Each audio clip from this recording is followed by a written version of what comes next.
أعوذ بالله من الشيطان الرجيم بسم الله الرحمن الرحيم وجاءوا أباهم عشاء يبكون قالوا يا أبانا إنا ذهبنا نستبق وتركنا يوسف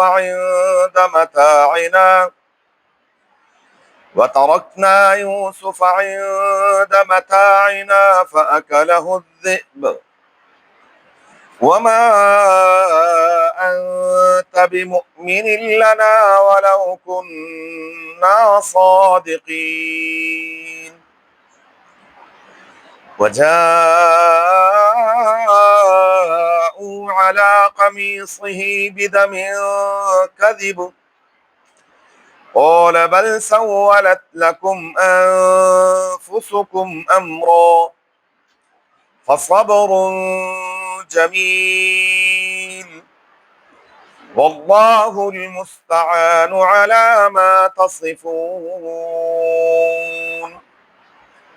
وجاءت سيارة فأرسلوا واردهم فأدلى دلوه قال يا بشرى هذا غلام وأسروه بضاعة والله عليم بما يعملون وشروه بثمن بخس دراهم معدودة وكانوا فيه من الزاهدين وجاءوا أباهم اور آئے وہ اپنے والد صاحب کے سامنے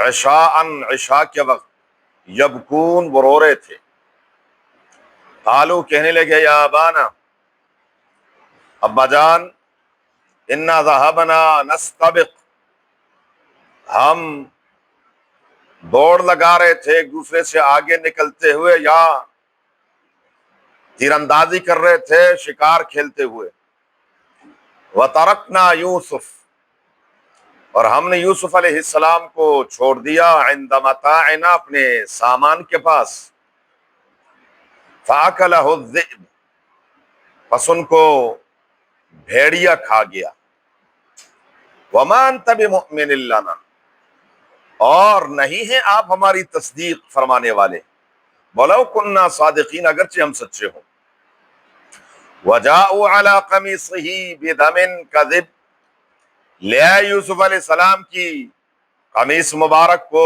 خون میں لت پت خون آلود جھوٹا خون قال یعقوب علیہ السلام فرمانے لگے بل سولت لکم انفسکم بلکہ مزین کیا ہے تمہارے لیے تمہارے نفسوں نے فصبر جمیل بس میرا کام اچھا صبر ہے واللہ المستعان اور اللہ ہی وہ ہستی ہیں جن سے مدد مانگی جائے علی ما تصفون اس پر جو تم بیان کر رہے ہو وجاءت سیارۃ اور آیا قافلہ فارسلوا واردہم انہوں نے بھیجا اپنا آدمی پانی والا فادلا دلوہ پس اس نے کنویں میں ڈول پھینکا قال یا بشرا ھذا غلام اس نے کہا ہائے خوشخبری یہ تو ایک غلام ہے وَأَسَرُّوهُ بِضَاعَةً چھپا لیا انہوں نے اپنا پونجی بنا کر سامان واللہ علیم بما یفعلون اور اللہ تعالیٰ جانتے ہیں جو کچھ وہ کر رہے تھے وَشَرَوْهُ اور بیچ دیا یوسف علیہ السلام کے بھائیوں نے یوسف علیہ السلام کو بِثَمَنٍ بَخْسٍ معمولی قیمت کے ساتھ دراہم معدودہ گنتی کے درائم، وَلَوْ كَانُوا مِنَ الزَّاهِدِينَ، اور وَكَانُوا فِيهِ مِنَ الزَّاهِدِينَ، اور تھے وہ اس میں بے رغبت۔ وَجَاءُوا أَبَاهُمْ عِشَاءً يَبْكُونَ، سورہ یوسف کی آیت نمبر 16 سے ہے آیت نمبر 20 تک۔ گزشتہ آیات میں تھا کہ یوسف علیہ السلام کو بھائی والد صاحب کو منا کر لے گئے، اور جیسے ہی والد صاحب کی نظروں سے اوجھل ہوئے تو ساتھ ہی انہوں نے اپنا آپ دکھایا، ایک دم بدل گئے۔ بالآخر ایک تاریک کنویں میں ان کو پھینک دیا، اور پھر یوسف علیہ السلام کو پروردگار عالم کو منظور تھا، رب کریم نے ان کو پانی سے بچا کر ایک پتھر پر بٹھا دیا۔ رب العالمین نے فرمایا یوسف ایک وقت آئے گا آپ ان کو بتائیں گے، وَهُمْ لَا يَشْعُرُونَ، ان کو پتہ بھی نہیں ہوگا کہ کر کیا رہے ہیں۔ اب یہ اپنی کاروائی مکمل کر کے انہوں نے انتظار کیا رات کی تاریکی کا، اور اس کی بنیادی ایک عجیب نکتہ مفسرین نے لکھا ہے کہ رات کا انتظار اس لیے کیا کہ اس دور میں ایسی لائٹنگ تو تھی نہیں، یہ تو اللہ کا کرم اور فضل ہے، جتنی اللہ کی نعمتیں بڑھ رہی ہیں اتنی ہماری ناشکریاں بڑھ رہی ہیں۔ اس دور میں یہ سلسلہ تو نہیں تھا، تو رات کو چھوٹا موٹا کوئی دیا وغیرہ جلاتے تھے، تو اس دیے کی وہ روشنی تو نہیں ہوتی جو یہ دن بھی دن ہے اور رات بھی دن ہے۔ تو دن کے وقت انسان کا سچ اور جھوٹ نظر آ رہا ہوتا ہے کہ یہ سچ مچ رو رہا ہے یا تو یہ تو تھے جھوٹے، دھوکہ دے رہے تھے۔ اب رات کی تاریکی کا انتظار کر کے اچھی طرح رات چھا گئی، عشاء کا وقت ہو گیا، ورنہ روزانہ عام طور پر یہ اپنے مال مویشیوں کو مغرب سے پہلے مال مویشیوں والے مغرب کی تاریکی سے پہلے ہی اپنے گھر پہنچا دیتے ہیں، یہ اصول ہے باقاعدہ، ورنہ جب تاریکی چھا جائے تو جانور اپنی جگہ سے ہلتا نہیں ہے، پھر وہیں پر جہاں اندھیرا ہو جائے وہیں کھڑا ہو جاتا ہے۔ تو یہ انہوں نے جان بوجھ کر اندھیرا کیا۔ یعقوب علیہ السلام پریشان ہیں کہ یوسف کو لے گئے اور ابھی تک آیا نہیں یوسف، نہ یہ کوئی آئے، جب آئے تو اب یوں کر اب وہ نظر تو نہیں آواز آ رہی ہے بظاہر کہ رو رہے ہیں، اور جو کاروائی کرتے ہیں وہ ہمیشہ روتے ہیں، پھر بعد میں جو کاروائی ڈالتے ہیں وہ کیا کرتے ہیں؟ بس آپ اپنے ملک میں بھی دیکھ لیں کہ یہ محرم کے دنوں میں کون لوگ روتے ہیں۔ حقیقت میں دیکھا جائے تو یہ یوسف علیہ السلام کے بھائیوں کی وہی کاروائی ہے جو اس دور میں انہوں نے کی تھی۔ یوسف علیہ السلام کو کنویں میں پھینکنے والے کون؟ بولو نا بھائی، ان کے بھائی۔ رونے والے بھی کون؟ بھائی۔ ابا سے دھوکے میں لے جانے والے کون؟ حضرت حسین کو مکہ مکرمہ سے دھوکہ دے کر کوفہ لے جانے والے کون؟ کوفی۔ رونے والے بھی کون؟ وَجَاءُوا أَبَاهُمْ عِشَاءً يَبْكُونَ، رو رہے زار و قطار، ابا کیا بتائیں آپ کو، کیا ہو گیا ہمارے ساتھ؟ جیسے یہ بھی کیا ہے، اور پھر اس میں رونے رلانے کے لیے تھوڑی سی مرچ مسالہ زیادہ ڈالنا، او جی یوں ہو گیا یوں ہو گیا، حالانکہ کچھ بھی۔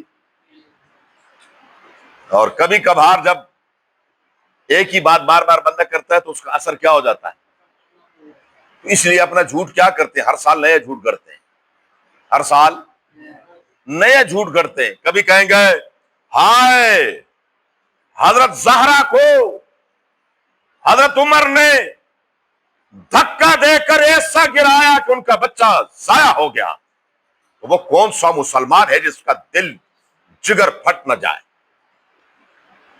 حالانکہ کیا ہے؟ سارا جھوٹ ہے۔ کیا ہے؟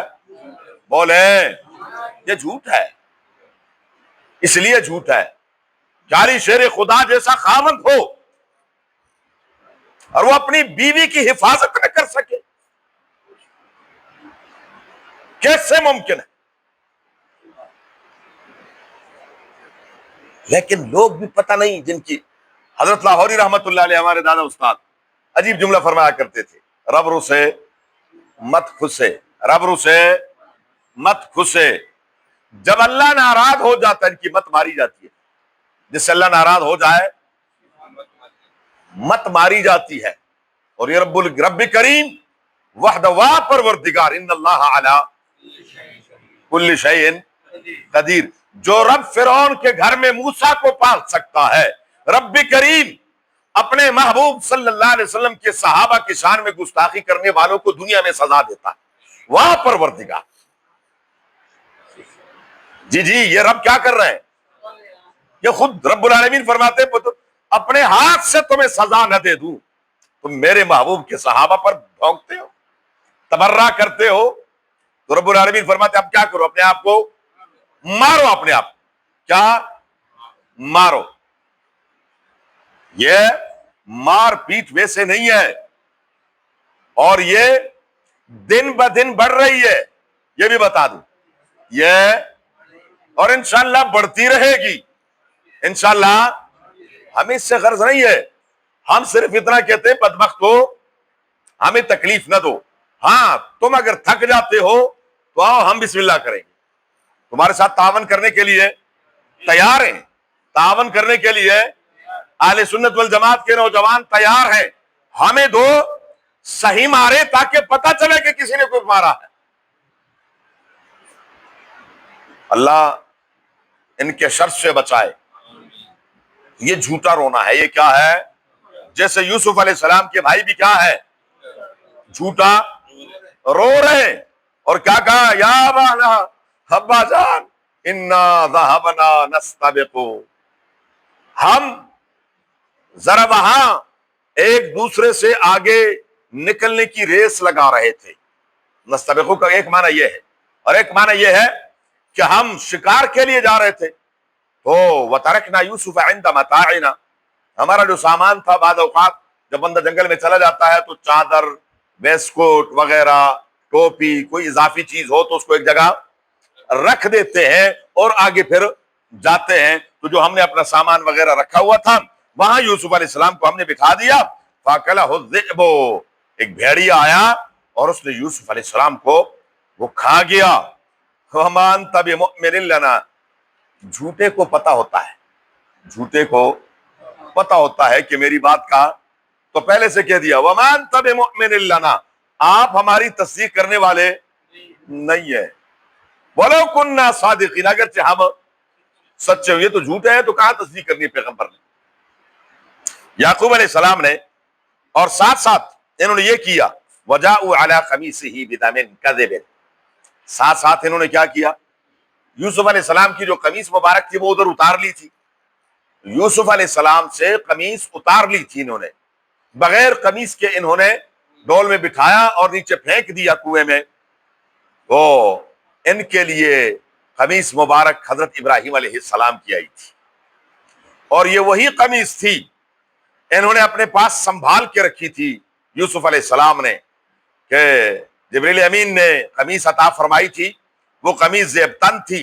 جب یہ بک گئے مصر کے بازار میں، اس کے بعد اس قمیص کو انہوں نے محفوظ کر لیا، اور وہ پھر سالہ سال 40 سال کے بعد جب قافلہ مصر آیا اور یوسف علیہ السلام کو پتہ چلا کہ ابا کی تو بینائی بھی چلی گئی ہے، تو یوسف علیہ السلام نے فرمایا اذهبوا بقمیصی ھذا فالقوه علی وجه ابی یأت بصیرا واتونی باہلکم اجمعین، یہ میری قمیص ہے، یہ عام قمیص نہیں ہے، یہ لے جاؤ اور ابا کے چہرے پر جب تم ڈالو گے ان کی بینائی واپس آ جائے گی۔ یہ وہ تھی۔ اور فلما ان جاء البشیر القاہ علی وجهه فارتد بصیرا، اور جب وہ قافلہ آیا اس قمیص کو چہرے انور پر پھینکا، ڈالا، حضرت یعقوب علیہ السلام کے چہرے انور پر وہ قمیص ڈالی تو ان کی بینائی واپس آ گئی، اور فرمایا انی اعلم ما لا تعلمون، میں نے کہا نہیں تھا جو میں جانتا ہوں وہ تم نہیں جانتے۔ اچھا اللہ کی شان دیکھیں، رب وحدہ لا شریک، دکھانے پہ آئے کیا سے کچھ دکھا دے، نہ دکھائے تو قریب سے قریب تر بھی کوئی چیز نظر نہ آئے۔ مصر سے تو یوسف کی خوشبو آتی ہے، کہاں سے؟ کنعان کے چند میل کے فاصلے پر 3 میل یہ کنواں شہر سے، میں نے آپ کو بتایا تھا پچھلے درس میں، 3 میل یہ اپنے جو ان کی بستی تھی اس بستی سے 3 میل کے فاصلے پر یہ کنواں تھا۔ اس کنویں میں یوسف علیہ السلام جو سب سے کم دن لکھے ہیں وہ 3 دن ہیں، کہ 3 دن تک اس کنویں میں لیکن خوشبو، ہاں بولیں، یعقوب علیہ السلام کو خوشبو نہیں آئی۔ نہ یعقوب علیہ السلام کو یہ پتا چلا کہ یوسف کہاں ہے، معلوم ہوا پیغمبر عالم الغیب، بولو میں نہیں کہتا قرآن ہے۔ اگر پتا ہوتا تو جو باپ اپنے بچے کے لیے رو رو کر بینائی گنوا بیٹھے وہ چھوڑ سکتے تھے کہ میرا بچہ چلا جائے اور کنویں میں پڑا رہے، نعوذ باللہ من ذالک۔ گہے بر پارے میں آلا نشینم، گہے بر پائے پشتے خود نبینم۔ شیخ سعدی فرماتے کبھی تو میری پرواز بڑی اونچی ہوتی ہے، کبھی اپنے پاؤں کے اوپر بھی چیز نظر نہیں آتی۔ کبھی تو حضرت عمر فرماتے یا ساریۃ الجبل، سینکڑوں میل دور حضرت ساریہ رضی اللہ تعالی عنہ کے لشکر کی نگرانی کر رہے، بیٹھے ہوئے کہا ہے منبر رسول مدینہ منورہ میں، اور نگرانی سینکڑوں میل دور کر رہے کہ او بھائی پیچھے دیکھو، اور وہ تمام قافلہ صحابہ کا کہتا کہ ہاں ہم نے حضرت عمر کی گرجدار آواز سنی تھی، اور اگر حضرت عمر آواز نہ دیتے تو انہوں نے پیچھے سے ہم پر حملہ کر دینا تھا۔ وہ پہاڑ کی اوٹ سے آ رہے تھے، ہمیں پتہ بھی نہیں تھا، ہم آگے دیکھ رہے تھے، اتنے میں ایک قافلہ پیچھے سے آ کر ہم پر حملہ آور ہونے والا تھا۔ حضرت عمر نے کہا یا ساریۃ الجبل، پیچھے دیکھو بھائی، پہاڑ کی طرف تم پر حملہ ہونے والا ہے۔ اور جب نہ دکھائے پروردگار تو سامنے بدبخت ابو لولو کے پاس خنجر ہے، پر حضرت عمر کو پتا ہے، بولو وہ دکھانا چاہے دور سے دور چیز دکھا دے، نہ دکھائے تو کسی کو کچھ پتا نہیں چل سکتا۔ فرمایا وحدہ لا شریک نے کہ فَأَكَلَهُ الذِّئْبُ وَمَا أَنْتَ بِمُؤْمِنٍ لَنَا وَجَاءُوا عَلَىٰ قَمِيصِهِ بِدَمٍ كَذِبٍ۔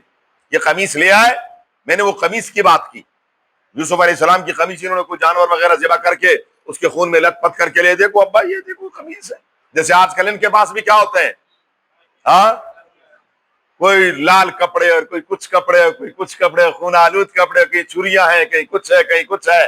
یہ کیا ہے؟ قاتل کی نشانیاں یہی ہے نا، جب اندھا قتل ہو جائے تو لوگ کیا ڈھونڈتے ہیں؟ قتل کے واردات کے جو اسباب ہیں، جو چیزیں ہیں، یہی چیزیں ڈھونڈی جاتی ہے، وہ نہیں کہ گھروں سے نکلتی ہے۔ تو یہ لے آئے، یعقوب علیہ السلام نے آگے سے دیکھا، بڑا سمجھدار بھیڑیا ہے بدبخت، بڑا پڑھا لکھا ہے، آرام سے قمیص اس انداز سے یوسف کو کھایا ہے کہ قمیص کی تار بھی نہیں نکلی، قمیص بالکل کیا ہے، صحیح سلامت ہے، بڑا پڑھا لکھا ہے۔ خیر فرمایا بل سولت لکم انفسکم، یہ تمہارے نفسوں نے تمہارے لیے ایک معاملے کو مزین کر دیا ہے، اب میرا کام کیا ہے، فصبر جمیل، صبر جمیل ہے۔ صبر جمیل کیا ہے؟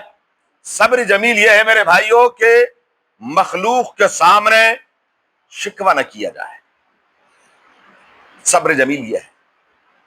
صبر جمیل، کوئی معاملہ پیش آ گیا ہے، کسی کے سامنے واویلا نہ کرے۔ ہم تو جہاں جس کو دیکھتے ہیں وہاں پر شروع ہو جاتے ہیں، بجی انج ہویا، بجی انج ہویا، میں انج ہو گیا، میں نہ انج ہویا، اور چھڑ دو بھائی، اللہ سے مانگو کیا، فصبر جمیل، فصبر جمیل، صبر جمیل، خاموش، اللہ پہ چھوڑ دو۔ واللہ المستعان، اور اللہ تبارک و تعالیٰ ہی وہ ذات ہے جس سے مدد مانگی جائے، علی ما تصفون، اس پر جو تم بیان کرتے ہو، یہ تمہارا جو بیان ہے اس پر میں اللہ ہی سے کیا کر رہا ہوں۔ وجات سیارۃ فارسلوا واردہم فادلا دلوہ، کنعانیوں کا ایک قافلہ جا رہا تھا مصر، اور یہ کافی لمبا چوڑا قافلہ تھا، ان کا ایک نوکر تھا جو پورے قافلے کے لیے پانی ڈھونڈتا تھا اور پانی مہیا کرتا تھا۔ تو اس نے دیکھا، اس کو اندازہ ہو گیا کہ وہاں کنواں ہے، یہ سیدھا اس کنویں کے اوپر آیا اور وہاں سے اس نے ڈول جو پڑا ہوا تھا اس کو کنویں میں ڈالا تاکہ میں پانی نکالوں۔ اب جب ڈول ڈالا تو واپس جب کھینچ رہا تو وہ ڈول ذرا بھاری ہے، عام روٹین سے کہ نہیں، ڈول تو اتنا سا تھا، اتنا سے پانی کا اتنا وزن، خیر کھینچتا گیا جب دیکھا، یا بشرا ھذا غلام، خوشخبری یہ تو کیا ہے، غلام، اور غلام بھی کوئی عام غلام تھوڑی تھا، یوسف علیہ السلام جیسا حسین و جمیل، اور جس کو اللہ تبارک و تعالی نے نبوت عطا فرمانی ہو، صرف صورت جمیل نہیں تھی بلکہ سیرت بھی کیا تھی، جمیل تھی۔ تو یوسف علیہ السلام کو دیکھا تو انہوں نے کہا کہ یا بشرا ھذا غلام، انہوں نے کہا نہیں اس کو چھپا لیتے ہیں، وَسَرُّوهُ بِضَاعَةً، ان کو اپنا سامان بنا لیا، وہ دو لونڈیوں کا اور غلاموں کا تھا، اس کو قیمتی سامان سمجھا اور فرمایا واللہ علیم بما یعملون، رب فرماتے وہ جو کچھ کر رہے تھے اللہ تعالیٰ جانتا تھا، رب کو معلوم تھا کہ اس کو میں نے کیا کرنا اور کیا نہیں کرنا۔ ادھر بھائی باقاعدہ ان کا انتظار، اور یہ باقاعدہ جاتے تھے اس کنویں کی نگرانی کرتے تھے کہ کیا ہونا ہے۔ انہوں نے جب دیکھا تو وہ ایک بھائی کی جو ڈیوٹی تھی وہ فوراً آیا بھائیوں کے پاس کہ بھائی اس کو تو نکال لیا ایک بندے نے، یہ دوڑتے ان کا یہ ہمارا غلام، یہ ہم سے بھاگ گیا تھا، کہاں ہے؟ اچھا اگر تم خریدنا چاہتے ہو چلو تم خرید لو۔ پہلے ان پہ روب ڈالا، روب ڈال کر فوراً کیا کہا کہ تم اگر لینا چاہتے ہو، خریدنا چاہتے ہو تو چلو خرید لو۔ اب چوری کا مال ہمیشہ ہائے ہائے، کہاں یوسف جیسا، اور کہاں صرف 20 یا 22 درہم لیے، وَشَرَوْهُ بِثَمَنٍ بَخْسٍ، اور وہ کیا تھی، دراہم معدودہ، معدود گنتی کے دراہم، 10 بھائی تھے۔ تو بعد علماء نے لکھا ہے کہ انہوں نے کہا بس ہمیں یار 2 درہم دے دو، بنیامین کو چھوڑ دو۔ بنیامین تو یوسف علیہ السلام کے بھائی، اور بعد میں کہہ رہے انہوں نے کہا چلو اس بیچارے کو بھی دے دو، اس کو بھی، اس کے بھی 2 روپے 2 درہم لے لو تاکہ اس کو بھی دے دیں گے۔ تو سب نے 2 درہم لے لیے، اور یوسف علیہ السلام یہاں خاموش ہیں، کچھ بتا نہیں رہے کہ بھائی میں تو ان کا بھائی ہوں، میں غلام نہیں۔ مفسرین نے اس کی کئی وجوہات لکھی، ایک تو یہ کہ خاندان کی شرافت کو برقرار رکھتے ہوئے کہ اگر میں یہ کہوں گا کہ یہ میرے بھائی ہیں تو یہ خاندان نبی کا خاندان ہے، کہیں یہ خاندان بدنام نہ ہو جائے، شرافت کا اعلیٰ معیار ہے۔ اور بعد نے لکھا کہ ان کو پتا تھا کہ یہ بھائی تو مجھے چھوڑیں گے نہیں، اگر میں نے یہ لفظ کہا کہ میں غلام نہیں ہوں، میں ان کا بھائی ہوں، تو یہ لوگ تو مجھے واپس کر دیں گے، لیکن جب واپس کریں گے شاید مجھے جان سے مار دیں، چلو یہ مجھے لے جائیں گے، آگے بیچ دیں گے، جو بھی ہوگا زندہ تو رہوں گا۔ اور ساتھ ساتھ یہاں میں یہ بھی عرض کر دوں کہ ایک تکوینی نظام بھی چل رہا تھا، ادھر تکوینی نظام بھی رب کا چل رہا تھا، تو یوسف علیہ السلام خاموش رہے انہوں نے، اور خود اللہ فرماتے وَكَانُوا فِيهِ مِنَ الزَّاهِدِينَ، یہ زاہد لوگ تھے یعنی بے رغبت تھے، ان کو یوسف علیہ السلام کی قیمت سے کوئی سروکار، یہ تھوڑے بہت پیسے بھی اس لیے لے رہے تھے کہ بس لے جاؤ ہماری جان چھوٹ جائے، لیکن قیمت اس لیے لی تاکہ بات پکی ہو جائے، واپس نہ کر دے، بات پکی ہو جائے، اور کوئی مسئلہ نہیں ہے۔ وَقَالَ الَّذِي اشْتَرَاهُ مِن مِّصْرَ لِامْرَأَتِهِ أَكْرِمِي مَثْوَاهُ۔ آگے اب یہ قافلہ جب مصر پہنچتا ہے وہاں یوسف علیہ السلام کے ساتھ کیا ہوتا ہے اس کا ذکر اگلی آیات میں انشاءاللہ زندگی رہی تو پھر۔ اللہم صلی علی محمد وعلی آل محمد کما صلیت علی ابراہیم وعلی آل ابراہیم انک حمید مجید، اللہم بارک علی محمد وعلی آل محمد کما بارکت علی ابراہیم وعلی آل ابراہیم انک حمید مجید، اللہم ارحمنا بالقرآن العظیم، اللہم ارحمنا بالقرآن العظیم، اللہم ارحمنا بالقرآن العظیم واجعله لنا إماما ونورا وهدى ورحمة يا رب العالمين. اللهم ذكرنا منه ما نسينا وعلمنا منه ما جهلنا وارزقنا تلاوته آناء الليل وأطراف النهار واجعله لنا حجة يا رب العالمين. اللهم نور قلوبنا بالقرآن وزين أخلاقنا بالقرآن ونجنا من النار بالقرآن وادخلنا الجنة بالقرآن. ربنا اغفر لنا ولوالدينا ولأساتذتنا ولمشايخنا ولمن له حق علينا ولجميع المؤمنين والمؤمنات والمسلمين والمسلمات الأحياء منهم والأموات. اللهم يا مقلب القلوب، اللهم يا مصرف القلوب، ثبت قلوبنا على دينك وطاعتك. اللهم حصل مرادنا ويسر أمورنا بجاه حبيبك المصطفى ونبيك المرتضى صلى الله عليه وآله وأصحابه أجمعين برحمتك يا أرحم الراحمين.